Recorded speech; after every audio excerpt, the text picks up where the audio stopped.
Welcome to CapitolView on WSIU. I'm Brian Sapp. We're a little more than 2 weeks away from the end of the spring legislative session. The House and Senate are trying to hammer out a budget before the May 31st deadline.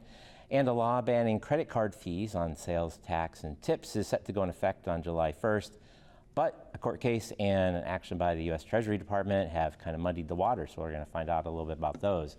Joining us today to talk about these stories and more are Mawa Iqbal. She's the State House reporter for WBEZ Radio, and Jason Piscia. He's the director of the Public Affairs Reporting Program at the University of Illinois Springfield. Mawa and Jason, thanks for joining us. Good to see you. Good to be here. Thank you. Well, we'll start. Takes up a lot of oxygen in the room. Budgets. It's kind of, we've got some uncertain times.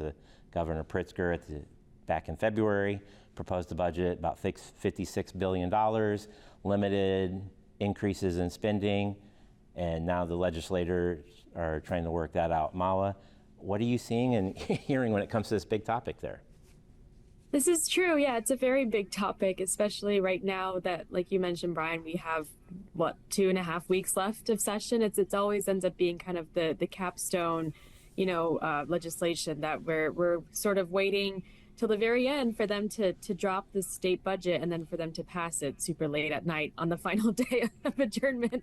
So far what we're hearing is that there's the abbreviation's COGFA, but it stands for the Commission on Governmental Forecasting and Accountability. And they're the fiscal researching arm of the legislature. So they release reports pretty regularly on the state's fiscal outlook. And so their April report came out not too long ago. I believe it came out a week ago. And it's sort of the last, kind of the final snapshot before the lawmakers are set to vote on this budget in, 2.5 weeks. And so according to that snapshot, things look pretty good. I guess as far as staying on track with what has been projected already. So there is no what we call an April surprise, meaning that there's some kind of revelation where COGFA is like, actually, guys, we don't have as much revenue as we thought we did. Sorry. So we've managed to avoid that as a state, which is pretty interesting, given that, like you were mentioning, Brian, that this, these constraints from the federal government, that this seems to be kind of like a trend now over the past, really since Donald Trump had been inaugurated as president. Lawmakers in Springfield have been talking about just all the different federal funding cut policies, the tariff policies, and how that has been affecting the state's overall economic outlook with revenues and with economic revitalization. So, at least by the numbers, what came out of this COGFA report is that the income taxes increased by 2% this April compared to last April. So this month was the second largest revenue generating month in the state's history, with $7 billion in revenue. And then we also saw that personal income taxes grew by 1% when combined with March's numbers. Through April, total revenue is up by $1.7 billion, so almost $2 billion. And sales taxes have been a pretty bright spot. So they're up by $387 million or 4% this year. Things are looking pretty okay. I guess I will say, too, that there has been an effort in Springfield to, on this question of generating revenue, to pass more progressive revenue generating bills. So that would look like a billionaire's tax. In fact, there was a lot of momentum behind the millionaire's tax amendment that was defeated in the House a couple weeks ago, which was also being pushed by former Governor Pat Quinn. So, you have a lot of progressive Democrats, more like left-leaning Democrats in Springfield, talking about these more progressive revenues and how that's needed to help bring the state out of this financially, right now it's okay, but also, of course, like a lot of lawmakers and leadership are talking about, this sort of looming crisis with what's happening at the federal level. And Jason, I wanted to kind of play off of things. There's no April surprise. Things seem to be going smoothly. How likely is that to last? What are some of the headwinds maybe that you see that could be bringing up some challenges as legislators try to wrap this up?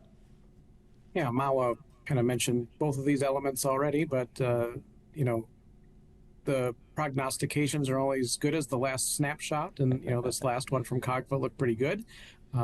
The next one could maybe not look good. There could be, with higher gas prices, which I think we'll talk about later, that may be curtailing spending in other areas around the state for sales tax revenue and things. So who knows what the next round of predictions are going to be. And then, also the wild card is always going to be the federal government, with the Trump administration seeming to have an out for Illinois and a lot of other blue states, it seems. What effect will that continue to have on Illinois' finances as we try to put together our budget? And let's stick with a little bit of some budget talk. They seem to have stayed on topic. The governor had asked for the agencies to limit their spending and not increase the spending. But last week there was a couple of hearings, actually one hearing in the Senate about the EBF, or the evidence-based funding for schools.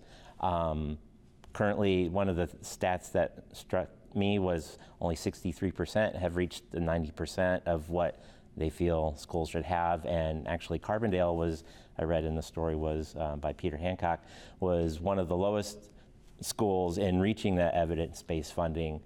At that hearing last week, what did we learn, Jason, and what are some solutions that they have? Yeah, and just for a bit of background. Sure, yeah, please. Evidence-based funding formulas, how K through 12 schools are funded in Illinois. This will be the 10th budget in which the EBF formula has been applied to state school funding. When they passed that 10 years ago, they talked about putting an extra about $300 million a year into the state budget for education, a new $300 million, and then, distributing that in such a way to where school districts that are not well funded to begin with, ones that are in maybe rural areas or poorer areas of the state that don't have a lot of property value to help shore up the property tax levels in that area, will get more of that money compared to the richer districts that have big expensive houses and things and have all kinds of money to spend from the property tax.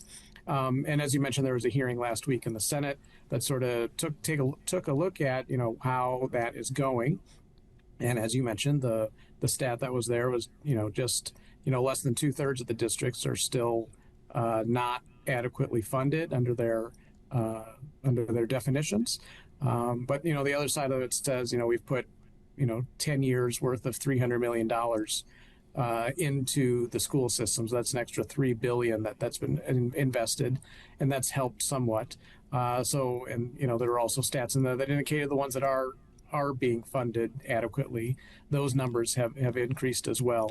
I think that they're on track again to put that money in this year's budget and to keep this going. It was a big novel idea when this happened 10 years ago, so there's still some questions about how useful it is. There were some questions from Republicans at this hearing about, should we be able to take anything away from this in terms of measurable educational improvement outcomes for students in districts that are now better funded. And there were some questions there about whether there's any solid data that can back that up. But we're to a point to where, we need to figure out if there's enough money going into these things. And all this is happening, of course, at the same time. There's a discussion in Springfield about maybe applying a similar sort of formula to higher education in Illinois. Whether some of our poor funded state universities should have some new money shifted their way in future budgets. And there's been some questions and controversy about that. That bill passed the House committee a couple of weeks ago. It's sort of laying in the weeds, sitting. I'm not sure what's going to happen to it this month, but we'll see. And it's a big issue that we're talking about here in Springfield. Okay. Mawa, just one last thing as we kind of wrap up the budget. What's your prognostication, the best that you can tell? Are we going to be racing up to the end, or what do you think? I would say so. I think there's quite a few things to be hammered out here. And one thing I'll add too about the EBF formula stuff is that the Chicago Teachers Union actually released a headline or like a press release, I think a few days ago, that said that if Governor Pritzker's budget is complying with the EBF funding mechanisms that it set out to back in 2017, then Chicago Public Schools would have $1 billion surplus. And this is something that, the Chicago Teachers Union has been talking about and raising the alarm bells about for like a long time, is that they say that, the EBF formula is not being funded in the way that lawmakers should be funding it, and it's what Jason had talked about too. They came out with this analysis that like for the schools to reach the fully funded status, it would take the lawmakers 14 more years after 2027, so until 2041. So it's interesting, I think, especially when you're thinking about like what Pritzker has been saying about we have to sort of tighten our belts, we have to cut spending for this program and this program, but then education funding has to basically remain the same. It's, lawmakers have, or I'm sorry, education advocates have been long railing for an increase in the funding in EBF. So as far as like the budget, just where it stands in general, I will say that the bills have been filed. So the House Executive Committee is scheduled. I mean, obviously it depends on if they'll actually take it up, but they're scheduled to hear one of the bills that is the spending portion of the bill today, the budget bill. So, but if they stay in track with how they've always done things, then certainly this will be something that will come right up at the end. There's also still this question of the Chicago Bears mega projects bill, right, offering them special tax incentives to build a new domed stadium in Arlington Heights. So I can definitely see this being something that we talk about again on May 31st at 4 in the morning.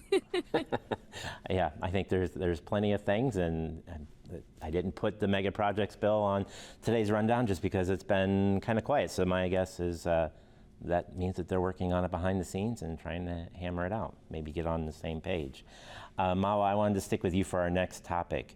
2 years ago, the legislature passed, and I'll let you give me some more background on this, the ban on swipe fees against taxes and tips. There's been some court cases, and I keep seeing commercials against it on my watch YouTube or other TV. Where does this stand? It's coming close, and I'm not sure that everything's figured out yet. Yeah, so just for context, in 2024, Illinois passed kind of like a first in the nation law to end credit card fees on sales tax and tips that businesses pay, like you said. So it's called the Interchange Fee Prohibition Act, and it was essentially set to take effect on July 1 of this year. But a bunch of banking associations, like the Illinois Banking Association, sued the state. And so a federal judge back in April upheld parts of the law, or I'm sorry, not in April, in February upheld parts of the law, but then the plaintiffs appealed. And so there were going to be oral arguments that were set for so actually today, on Wednesday, but were canceled when the Seventh Circuit, the Court of Appeals, sent the case back to a lower court. So it's definitely like the Illinois Retailers Merchant Association, they've been against the law too, and they've been, pushing for this lawsuit to move forward. Like you said, that the U.S. Treasury Department has gotten involved. So it's really interesting. I do see a lot of ads for it too about the law and like just in like different places online and like on different news sites too. This ban on the swipe fees, So. Okay, we got about 10 minutes left. Jason, one of the topics, gas prices. On my way into here to the university, I watched as the prices went up. They're at $4.99 here in Southern Illinois, and I know that they're high around the nation. Recently, there's been lots of chatter in the background, and it kind of brought its head up when the president said this week that he was considering getting rid of the gas tax, the federal gas tax, but that would require an act of Congress to do it, which sounds kind of funny. But Josh Hawley, I believe, said he was going to do that. And then there's been some chatter here in Illinois kind of pushing that. Can you kind of give us some background on this gas tax and the Illinois tax automatically raises in July, and that has kind of fueled this fire? Can you kind of give us some background and tell us where we stand? Yeah, and only like 475 here in Springfield, so you should come drive up here. Might work out for you in the end. But yeah, gas prices are the big talk everywhere. They've been high after the war began in Iran, but and the president, as you mentioned this week, said he'd like to see the federal gas tax of about 18.4 cents be at least temporarily rolled back to help provide some relief. Again, it would take Congress to do that, and there does appear to be some bipartisan. In addition to Senator Hawley, there's been some Democratic senators in D.C. that have also putting forth bills related to this as well. So we'll see where that goes. Congress is not well known for accomplishing things, so we'll see what happens there. But then on the state front, it's Illinois' gas taxes. Illinois has lots of gas tax. There's about a 48-cent flat gas tax per gallon that's already in place. That's set to go up by a little more than a penny on July 1st. And then also Illinois taxes put sales tax on a gasoline purchase as well. So you're paying 6.25 cents to the state for that. So a lot of taxes get added to your gallon of gas that you put in your tank. There's been some maybe informal calls for maybe the state of Illinois to look at temporarily rolling back the tax here. As far as I can tell, nothing substantive that will actually make that happen. The cynical person in me says, the Democrat-controlled state government in Illinois maybe doesn't like higher gas prices, but they like that it makes the president look bad and makes Republicans look bad, and they can sort of hang that around the Republicans' neck and complain about their policies and the war and everything else. So I'm not sure if anything will come up with that in the last few weeks here of session, but we'll see. That said, there have been other states around us that have rolled back the gas tax a little bit. Kentucky, which has a Democratic governor, got rid of 10 cents of their state tax. And Indiana, which has a Republican governor, the governor there has put like a 30-day order out. He just renewed the 30-day order that cancels all or part of their state tax and the sales tax on gasoline. And that's providing a savings of almost 60 cents per gallon. So that's a pretty significant savings when you're talking about $5 a gallon for gas. But still, I'm not hearing much political will to touch that here in Illinois. Illinois, as you know, relies very heavily on the gas tax to fund road and bridge projects and other transportation infrastructure.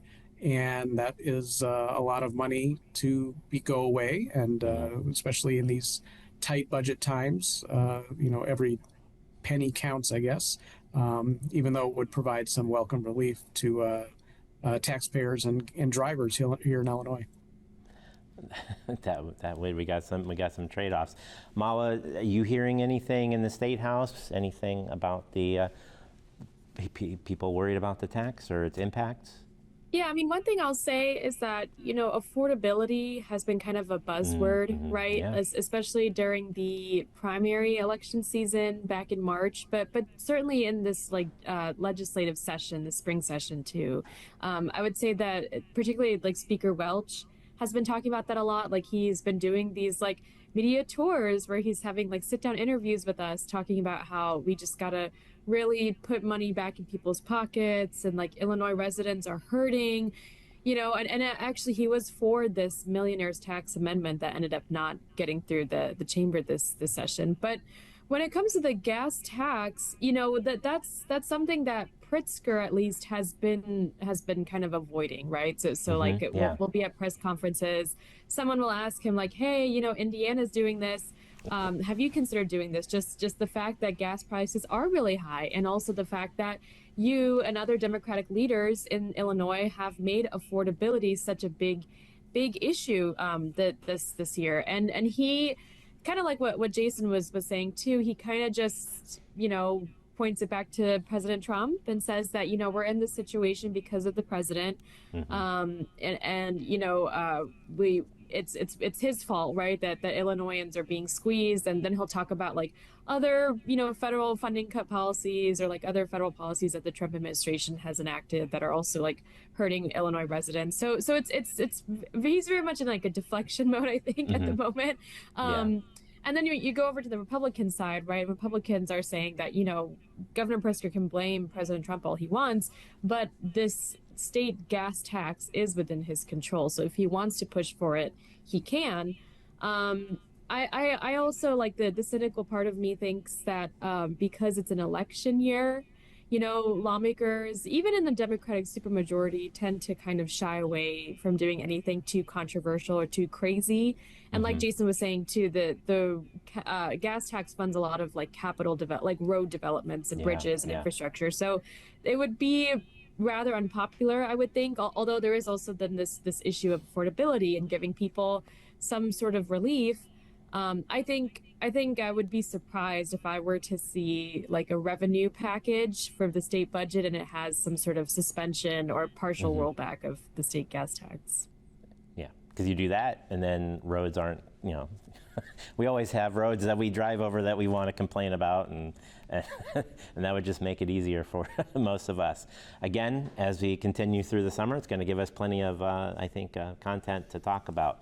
We have just a little under 5 minutes. Mawa, one of the things, you did a report on some AI legislation that's making its way through the Assembly. Can you tell us a little bit about that? Yeah, this was, there is an AI working group in the House. It's chaired by State Representative Jennifer Gong Gershowitz. But it's interesting that this package actually originated in the Senate. And, Rich Miller, who runs CapFacts, the blog CapFacts, had a quote from Representative Gong Gershowitz that said, I didn't know about this package, and I wish they would have consulted us beforehand. But perhaps that'll be something that gets hashed out now in the coming days and weeks. But there's this 8-bill package that is supposed to address the growing artificial intelligence industry. And it's essentially a lot of it's modeling or mirroring what's being done in New York and in California. So one of the more, I guess, consequential measures of that package would be to require companies like ChatGPT and Cloud who have these AI models, like open source AI models, to draft up like or contract with like a third party independent entity where they would then write a report about what Cloud or ChatGPT or any of these companies are doing to mitigate what they call catastrophic risks. So the way the bill defines it at the moment, which I'm sure will get amended and clarified as it goes through committees and the different chambers, what catastrophic risks means in the moment and where the bill currently stands is, if someone's using ChatGPT and they're looking up like how to develop a weapon, like how to develop a biological or nuclear weapon, right? And so basically the idea is that like a company should be held accountable, that they should have like safety and mitigation tactics that they're using, and we should all know about it too. So that's the pretty big one. That's also being discussed in the New York and California legislatures. There's also other like measures that would basically regulate how different entities use AI. So this could be school districts when they're assessing students' grades. This could be landlords when they're figuring out how to price or how to set their rent rates. This could also be just for like adolescents too. That there's one bill that targets or would seek to address how adolescents and young children use ChatGPT, particularly those who are suffering from mental health issues. So like if there's a child who, like unfortunately is going through suicidal ideations or is a really deep depression, then that this bill would try to mitigate and limit these AI open source models from giving that child information on like how to harm themselves. So it's a lot of it's a pretty sweeping suite of bills. It covers a lot of different areas, and it's definitely something that's been on like top of mind for lawmakers, especially in recent years as AI has become more, ubiquitous and widespread. So I think it'll be interesting to see the discussions that come out of it and how it moves through the legislature. I can't see them not passing, but also don't quote me on that. So Yeah. we'll find out. I think we've got 1 minute here, so I think wrapping up anything, Jason, really quick, as you think about AI, or we leave it here for today?